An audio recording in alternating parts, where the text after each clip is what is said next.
디모데전서 강의 25번째 시간입니다. 오늘은 디모데전서 2장 9절과 10절의 말씀을 가지고 함께 은혜를 나누어 보도록 하겠습니다. 우리는 지난 시간에 남자 성도들에 대한 교훈을 함께 나누었습니다. 바울은 남자 성도들이 분노와 다툼이 없이 거룩한 손을 들어 기도하기를 원한다라고 권면하였습니다. 아마 당시 에베소 교회 성도들 가운데, 남자 성도들 가운데 문제가 어떤 그런 화냄을 다스리지 못함으로 인해서 다툼이 자주 일어났던 것 같습니다. 그런 화낸 상태, 분을 낸 상태 속에서 거룩한 손을 들어 기도한다, 즉 예배에 참여한다는 것은 굉장히 어폐가 있고 모순이 되는 행동이었습니다. 하나님은 그와 같은 상태를 원하지 않으셨습니다. 그래서 분노와 성냄을 다스리고 거룩한 손을 들어 진심을 다하여 아름다운 기도와 예배자로서의 세움을 받기를 권면하였던 겁니다. 한편 오늘부터는 이제 사도 바울이 여자 성도들에 관한 문제점을 지적하면서 교훈을 하고 있는데요.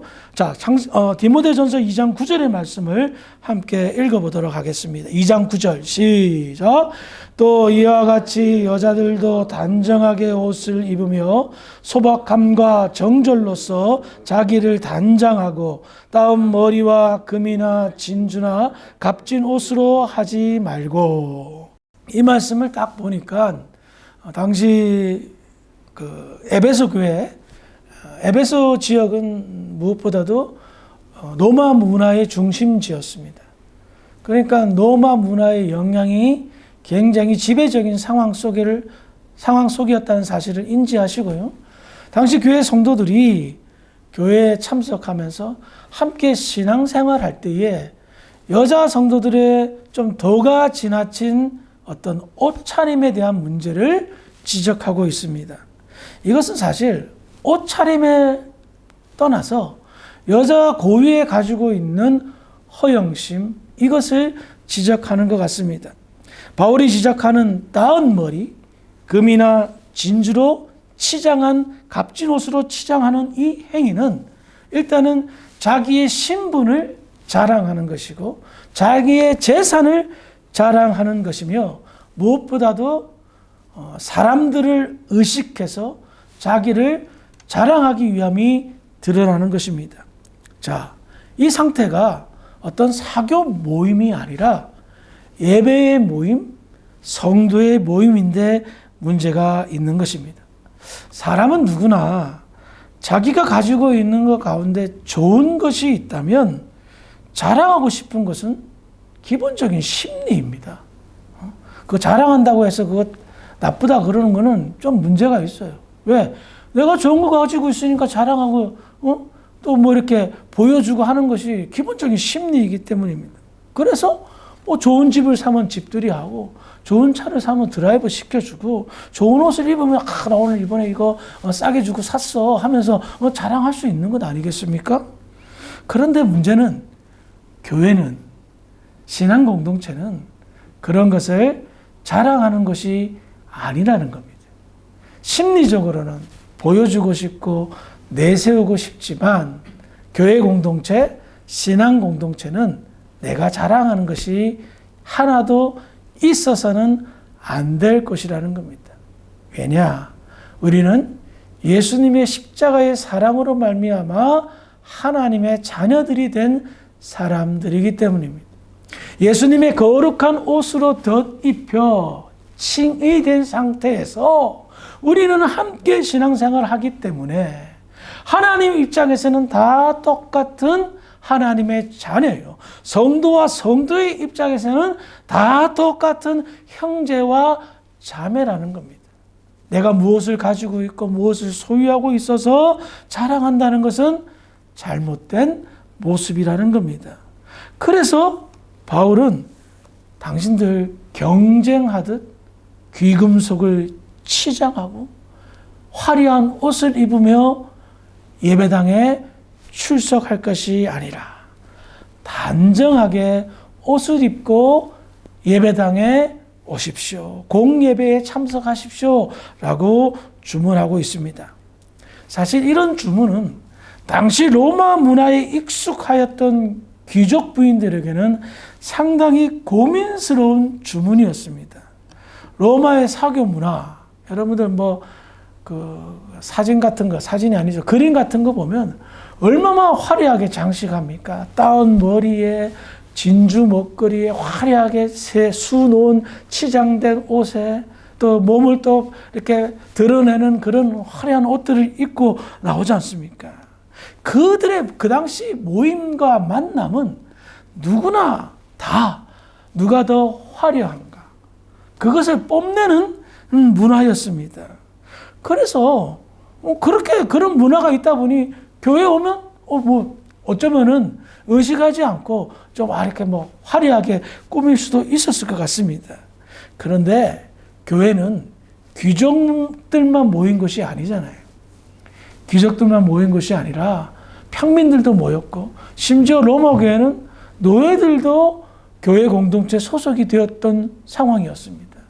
에베소 교회는 어떤 부류의 사람들이 모였는지는 모르겠지만 아마 좀 나름 상류층이 모였던 것 같습니다. 그럼에도 불구하고 사회 각계각층의 사람들이 모였기 때문에 그런 화려한 어떤 치장은 사람들에게 위화감을 조성시킬 수가 있었던 겁니다. 사실 이 문제는 진리 문제는 아닙니다. 그래서 강요와 강조와 명령을 할 수는 없습니다. 다만 주님의 마음으로 권면할 수 있는 것입니다. 그렇다면 여러분들 어떤 생각을 가지십니까?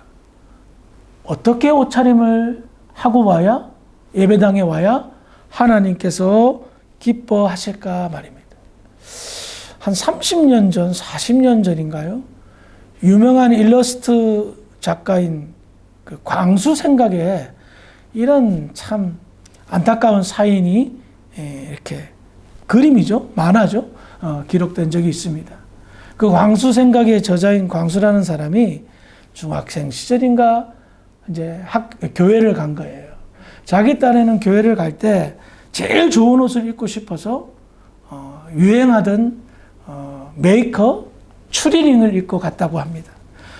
우리말로는 추리닝인데 하여튼 그 당시 저는 기억이 나요. 왜냐하면 그 사람이 저 또래니까.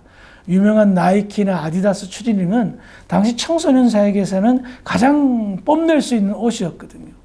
그런데 교회 장로님이 막 혼을 낸 거예요. 어디 교회에 추리닝을 입고 왔냐고 막 혼을 낸 겁니다. 아마 이 이야기는 아마 여러분들 소식적에 한번 다 들어보셨을 겁니다. 그때 그 어린 친구는 큰 충격을 받았던 거예요. 자기는 제일 좋은 옷을 입고 왔는데 장로님이 그때만 해도 굉장히 보수적이었잖아요. 추리닝 입고 왔다고 혼을 내니까 쫓아내버렸으니까. 그때 그 친구가 무엇을 다짐했냐면 다시는 교회에 안 나간다. 이게 정서의 차이고 문화의 차이였어요.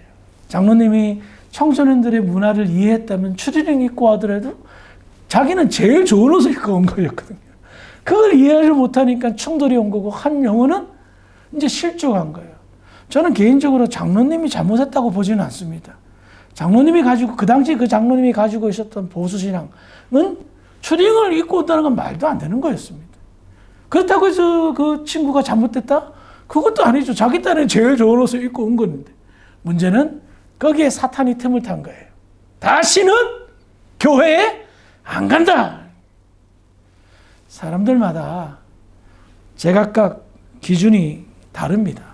내가 생각했을 때는 이 옷이 정말 정장이고 좋은 옷이라고 생각할 수 있고, 다른 사람이 봤을 때는 이렇게 누추하게 입고 다녀, 좀 깨끗하게 입고 다녀 라고 할 수도 있기 때문입니다. 문제는 중심입니다. 특별히 여자 성도들에게 이야기하고 있죠. 당신의 중심에 그 화려한 옷을 입고 나오려고 하는 의도가 뭐냐는 거예요. 나의 명품 옷을 자랑하고 싶은 마음이 있다면 그것은 절제하라라는 겁니다. 화려한 옷은 지양하고 단정한 옷을 추천한다라고 말하는 겁니다. 저는 개인적으로 그렇습니다. 성도님들이 예배에 참석할 때에 어떤 옷을 입고 오든지 그렇게 개의치는 않습니다. 하지만 특별히 주일 예배는 하나님 앞에 드리는 공적 예배입니다. 여러분, 수요 예배하고 주일 예배하고 좀 다른 게 뭐냐면, 주일 예배는 하나님이 정하신 공식 예배고요. 수요 예배나 금요일은 성도들이 원해서 드리는 예배입니다. 원래 수요 예배, 금요 예배 없어요. 그런데 우리가 신앙에 어떤 그런 것을 쌓았다 보니, 우리 수요일도 드리자, 금요일도 드리자, 새벽에도 드리자 하고 성도들이 만든 거예요. 그렇기 때문에 조금은 예배가 다 똑같지만, 하나 앞에 드리는 것이 다 똑같지만, 그럼에도 불구하고 주일 예배와 차별을 두어야 되는 것은 공적인 예배라는 겁니다. 그래서 여러분들이 공적인 장소, 공적인 예식에 참여할 때의 옷차림을 생각해 보면 답이 나온다는 거예요.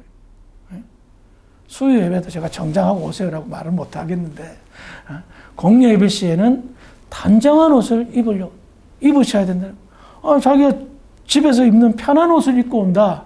저는 그 옷이 집에서 생활을 못 보기 때문에 편한 옷인지 예를 갖춘 옷인지 구분할 수는 없습니다. 그런데 너무 편하게 온다? 그것도 굉장히 고민스러운 부분이라는 것입니다. 특별히 여름철 되면 상당히 고민스러워요. 이제 나시 입으시고 반바지 입으시는데 속옷이 비친다 이러면은 굉장히 거시기 하잖아요. 그런 것을 좀 주의하면 괜찮지 않겠나 하는 생각이 듭니다. 그래서 기준은 자기가 정하되, 내가 지금 공예배에 드리러 오는데 하나님께 예를 갖추며 나오는가? 그건 자기 기준입니다. 좋은 옷이 아니라도 좋습니다. 그냥 시장에 파는 제품이라도 상관은 없습니다. 하지만 나는 최선을 다하여 단정하고 깨끗하게 하나님 앞에 나오는 마음의 자세를 이야기하고 싶다라는 겁니다. 그래서 우리가 신앙생활할 때에, 특별히 공예배에 참석하실 때에 개인적으로 좀 주의를, 좀 마음을 생각을 하고 교회에 나오셨으면 하는 바람이 있습니다. 다시 본문으로 돌아와서요. 자, 바울은 여자 성도들의 가지고 있는 문제, 자기를 자랑하고자 하는 그런 허영심의 문제가 있다는 것을 지적한 후에, 그런 허영심에 신경을 쓰고 마음을 쓰지 말고 다음과 같이 행동하라라고 말합니다. 디모데전서 2장 10절입니다. 읽어보겠습니다. 시작. 오직 선행으로 하기를 원하노라. 이것이 하나님을 경외하는가 하는 자들에게 합당한 것입니다. 오직 선행하기를 원하노라 라고 말합니다. 선행, 이것은 쉽게 말하면 선한 행동이죠. 자선 행동을 말합니다. 자선하는 활동을 말합니다. 자신을 화려하게 꾸미고 치장하는데 시간을 들이고 공을 들이고 돈을 쓰지 말고, 그 시간과 그 물질에 이웃을 섬기는데 힘을 다해라. 오직이라는 단어가 사용되죠. 이건 누구에게 얘기하는 겁니까? 로마 귀족들에게 얘기하는 겁니까? 로마 귀족도 들었으면 좋겠어요. 하지만 성도들에게 하는 이야기라는 겁니다. 당신이 화려하게 치장하고 싶은 그 마음 안다. 하지만 절제하고 거기에 사용되는 돈과 시간을 가난한 이웃들에게 베풀면서 살아라라고 말하는 겁니다. 자기를 꾸미려면 옷에 신경을 쓰고 장신구에 신경을 써야 되고 또 사야 될 돈에도 신경을 쓰고 관심을 가져야 됩니다. 그러한 관심과 신경을 어떻게 해요? 이웃을 섬기는 데 사용된다면 이 얼마나 보기 좋은 모습이 되겠습니까? 모든 사람이 부자는 아닙니다. 부유한 사람도 있고 가난한 사람도 있습니다. 그런데 특별히 자기를 뽐내고 싶어하는 허영심 강한 귀족 성도들에게 바울은 권면하는 겁니다. 자선 사업을 좀 하세요. 선한 사업을 하세요라고 말하고 있는 것입니다. 오늘 말씀을 통해서 그리스도인들의 참된 자랑 그리고 참된 아름다움은 겉을 자랑하고 겉을 치장하는 것이 아니라 영혼을 자랑하고 영혼을 치장하는 것임을 알 수가 있습니다. 겉이 아름다운 사람이 있습니다. 뭐 이쁜 사람들 많죠. 하지만 그 이쁨, 그 아름다움은 세월의 흐름을 막을 수가 없습니다. 화려하게 피었던 꽃은 언젠가는 지기 마련입니다. 그런데요, 세월이 흐르면 흐를수록 속이 아름다운 사람들이 있더라고요. 인물은 훌륭하지 않아. 그런데 자기의 내면의 세계를 신앙으로, 말씀으로, 순종으로 가꾼 사람은 속이 아름답더라고요. 그분에게는 아름다운 영적인 향기도 나더라고요. 편안함을 주고요, 기쁨을 주고요, 안전함을 주시죠. 불안함이 없어, 가까이 있으면. 근데 겉은 화려한데 속은 비어있는, 속은 아름답지 않는 사람은 주변의 사람들을 힘들게 하고 불안하게 만들고. 여러분 보세요. 신앙생활 해봐서 알잖아요. 돈 자랑하고 자기 자랑하고 하는 그런 성도들, 같이 있으면 속이 편해요? 일단은 뭐 시기도 나고 질투도 나고 짜증도 나잖아요. 그런데 그 모든 원인은 뭐다? 성령의 어떤 은혜가 없기 때문에 내 마음이 불편한 거예요. 마지못해 함께 자리를 하고 있지만 내 속이 불편한 거예요. 그때의 그 불편함 속에서 사탄이 틈을 탄 거예요. 야, 너는 뭐하냐? 예수 잘 믿는다고 해서 하나 나을 것도 없네. 열심히 예수 믿는다고 해서 저 사람만큼 돈도 못 벌고 하면서 속을 뒤집어 놓는 거예요. 하지만 참 세상적으로는 많이 성공하지 못해도 나의 속을 편안하게 해주시는 분들이 있어요. 그분은 내면의 세계가 아름다워요. 기도에 힘을 쓰고 자기를 치장하기보다는 남을 위하여 손을 더 쓰고 마음을 더 쓰는 분들. 그러면 어때요? 그 안에 따스한 인간미, 온기, 성도미가 느껴지는 거예요. 참 그리스도의 향기가 느껴지는 거예요. 그러면 어때요? 함께 있고 싶죠. 같이 하고 싶죠. 같이 손잡고 동행하고 싶은 겁니다. 내면의 아름다운 사람의 그 아름다움은 아무리 세월이 지나도 그 세월이 그 아름다움을 막을 수가 없습니다. 내면의 아름다움은 선으로 나타나기 때문이며 주변 사람들의 입가에 미소를 띠게 하고 마음에 평강과 주님이 주시는 안식을 주기 때문입니다. 그래서 그분의 삶이, 그분의 모습이 아름답게, 진짜 아름답게 보이는 거예요. 여러분, 한번 상상해 보시기 바랍니다. 에베소 교회에 진주 목걸이를 치장하고 온갖 화려한 장신구와 머리에 띠를 띠고 향수를 바르고 엉덩이를 이렇게 흔들면서 들어오고 입장하는 그 기부인의 모습을 상상해 보시기 바랍니다. 어떤 사람도 와 아름답다, 멋있다, 본받고 싶다 라는 사람 하나도 없을 겁니다. 아마 표현은 좀 그렇지만 저는 그랬을 것 같습니다. 꼴값 하네. 뭘 자랑하려고 여기 오나 저기 시장바닥에 가서 자기를 자랑하지 하는 생각을 가질 수도 있을 것 같습니다. 그래요. 속이 깊은 사람이다 라는 소리를 듣는 것만큼 듣기 좋은 소리가 없습니다. 왜냐하면 그 사람은 속이 깊기에 사람들을 배려하고 자기가 가진 것이 많아도 자기를 꾸미는 데 사용하지 않고 이웃을 돕는 데, 구제하는 데, 섬기는 데 사용하기 때문입니다. 그런 모습을 교회에서 성도들이 보여줘야 되며 그것이 바로 선한 영향력을 끼치는 것이고 복음의 영향력을 끼쳐 하나님의 나라가, 교회가 부흥하는데 힘을 보태는 것입니다. 이제 우리의 삶, 나이가 드니까 솔직히 머리도 벗겨지고 하니까 겉을 꾸미는 데는 그렇게 관심이 없어지더라고요. 여러분 어떻습니까? 아무리 소시적에 잘생기고 멋있고, 우리 장모님 옛날 사진 보니까 진짜 잘생기셨더라고요. 눈도 크고 막. 근데 뭐 지금 70 넘으니까 할아버지지. 할아버지, 할머니 아닙니까? 더 여러분 남은 인생 속을 잘 가꾸시기 바랍니다. 그래서 남자 성도는 분노와 화를 조절하고 거룩한 손을 들어 기도하고, 여자 성도는 어떻게 하면 내가 선을 베풀까 고민하고, 그래서 아름다운 신앙인의 모습을 보여주기에 부족함이 없는 저와 여러분들이 되기를, 그런 주사랑께 모든 권속들이 되기를 주의 이름으로 축원합니다. 기도하시겠습니다. 하나님 아버지, 은혜를 감사합니다.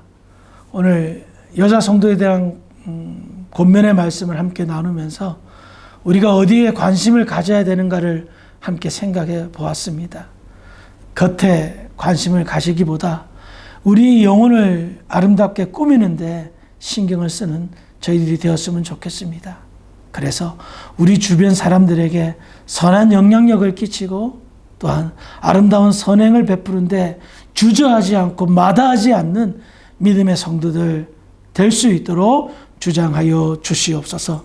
돌아가는 발걸음도 주님 함께하여 주실 줄 믿사옵고, 사랑이 많으신 예수님의 이름으로 감사하며 기도합니다. 아멘.